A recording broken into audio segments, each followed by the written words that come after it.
Yan. Hi! Hello! Good morning! Good morning, world! Saranghe.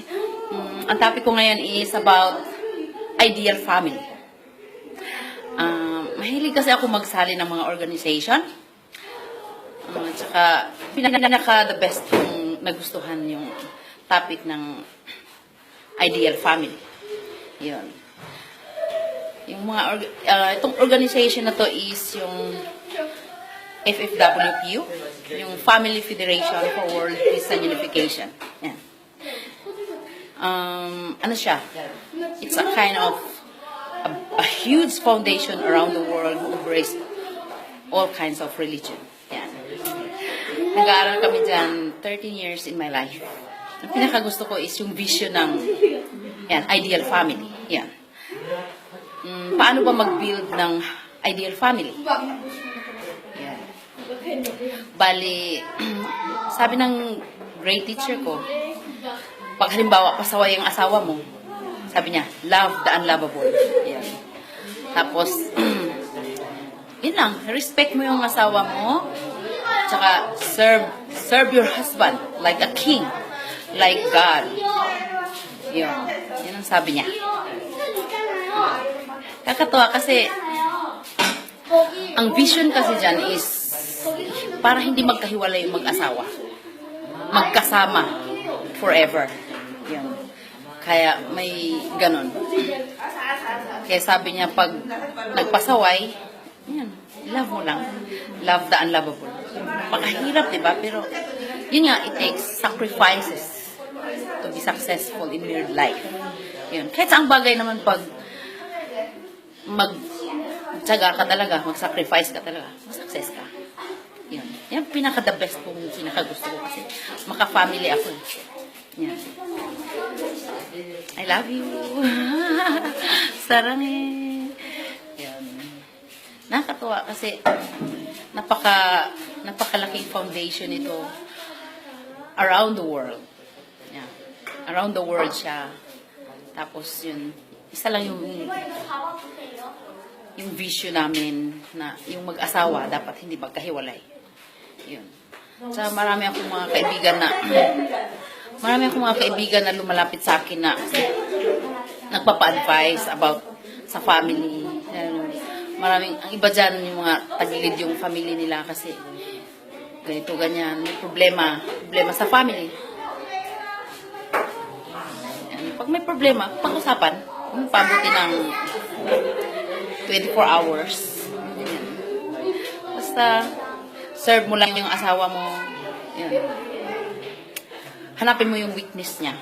Paglutong siya ng masarap, labing-labing, yan. Sabi ko nga doon sa isang video ko, yun ang lalaki pag naghanap ba ng iba? Dahil yung mga hostess, yun, magaling sila magkimot-kimot ganyan. Dapat ikaw na asawa ang unang mang-hostess sa asawa mo. Para hindi na mang-hostess ng iba. Yun po yun. Yan turo sa amin. Yan ang pakaganda. Marami akong natutunan sa mga organization na sinasalihan ko. Lalo dito sa Korea.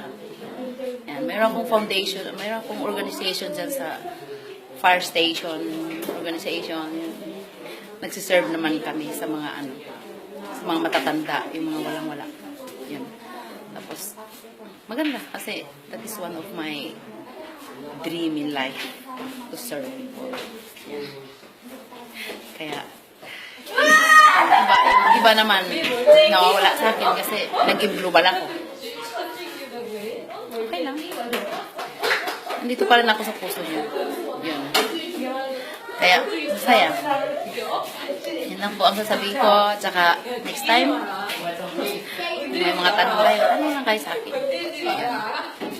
Thank you. Masaya. Masaya ang buhay. But lalo na pag bait yung asawa mo. Ayan, nagkaintindihan kayo. Yun talaga ang pinaka-the-best. Pag maganda yung relationship, yung mag-asawa. Palagi mo lang lambingin. Lambingin sa asawa mo. At saka palagi kayong magtabi pag natulog. Ayan. Palagi mong pagbigyan para maghanap ng buwan. Okay? Saranghe! Ayan. Ano ba sabihin ko? Yun lang po yun. Basta,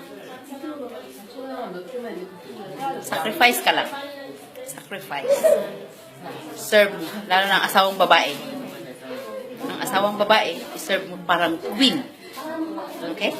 Parang queen. At asawang lalaki, serve mo parang king. Very special. Yeah. Kasi sila po yung representative ni God para sa atin.